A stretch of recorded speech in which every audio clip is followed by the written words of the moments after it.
Hello, it's Serena Myers from serena.ca here with another rant about Facebook groups, which is actually one of my favorite places to meet people and network and find referrals for my clients and build relationships and whatever.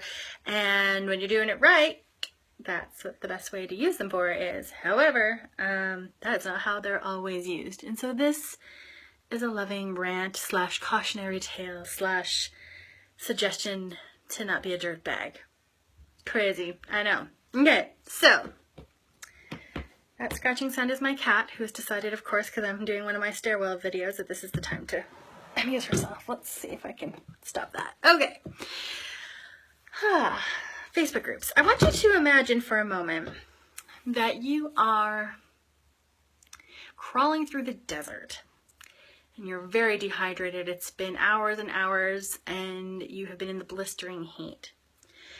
And you're making your way through and you come across a person, and that person stands there and has a tall glass of crystal clear water. And it's so cool that it's like glistening on the outside with condensation. And that person says to you, "Hey, you look really thirsty. I've got this glass of water and it will only cost you $50. Now I normally charge $100, but today for you, $50. How would that make you feel, being the person in the desert? Would you feel, wow, this person totally has my back and gives a shit that I'm thirsty? Or would you think, wow, this person's really exploitive and a bit of a vulture and taking advantage of my vulnerable position? This is something that I encountered in a Facebook group this week. So, a lot of the entrepreneurial communities that are on Facebook are not just like, hey, what's your best practice for this? What email provider do you use? Yada, yada, yada. A lot of it is people sharing the vulnerable bits of their journey. And in this group, I shared a vulnerable part of my journey. I think I mentioned it the other day that I've been having some upper limit stuff. So as my business is building and succeeding, I wig out a little bit. It's no big deal. I process it, I release it, I move on. It's fine. However, when I'm like right in the thick of it, it's pretty debilitating, especially because I've already recovered from pretty crippling anxiety where, like I always tell the story of spending my honeymoon in the fetal position. Like that was like a legit thing. It was a very, very challenging time in my life, and I certainly don't ever want to go back there. And this weekend, I was at this goddess festival. I was doing a lot of releasing, a lot of work, and then pairing that with the success that I've been having in my business, I got struck with some brutal anxiety. And on Monday, it still hadn't dissipated. I was still feeling a little bit worse for wear. So I checked in this group and I said, hey, what are your best anxiety busting methods for when you're having upper limit issues? And 99% of the women who commented had beautiful, beautiful things to say. They, everything from crystals and essential oils and meditation and hugging a tree and all these wonderful devices that transmute shitty mojo. That was incredible. I felt very, very loved and supported. However, one sent me a private message. And in it, she said, oh, it sounds like you're really having a hard time right now. I'm sorry to hear about that. I'm starting this group, and like normally I would charge thousands and thousands of dollars. However, it's next to nothing. It's only a few $100, and I really think that it'll help you. And I said, I'm actually like really in a state of overwhelm right now. She's like, oh, I'll just check in with you later. And when she checked in later, gave me another pitch, and I politely declined. She left in a bit of a huff. And this is someone who, she followed a lot of the protocols that are right? So she had formed a relationship with me. We'd already been communicating on Facebook, and we're in some of the same groups, and like we're in the same city even, actually. So it's nice to have sort of that local connection. However, I felt at the moment I didn't really take it in, and I really don't believe this woman had any malice in her heart. Let me just be very clear about that. But I did feel, once I actually came out the other side of the anxiety, I felt very preyed upon. I felt like that was very vulturistic. Like she was swirling overhead, just waiting for me to fall down, and then she swooped in. She was the person while I'm climbing through the desert, and I'm dehydrated, and my lips are all crackly, and I'm all gross. And she's all like, I've got this glass of water for you, but it's $50. It's normally $100, but it's $50 for you. And it broke any trust that she had built with me over time. it destroyed any good faith.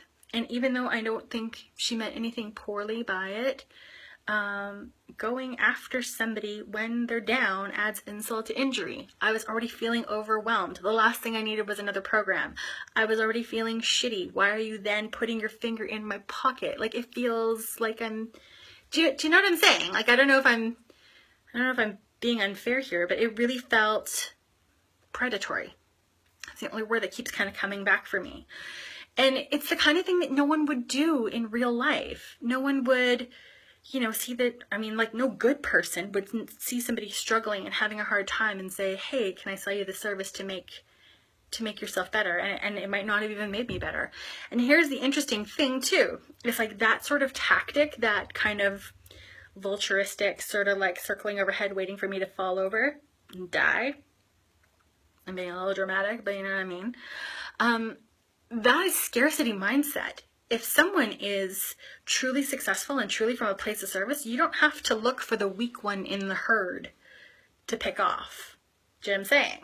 So as a success coach, which is what she is, she's probably not doing as well as she is claiming to be doing.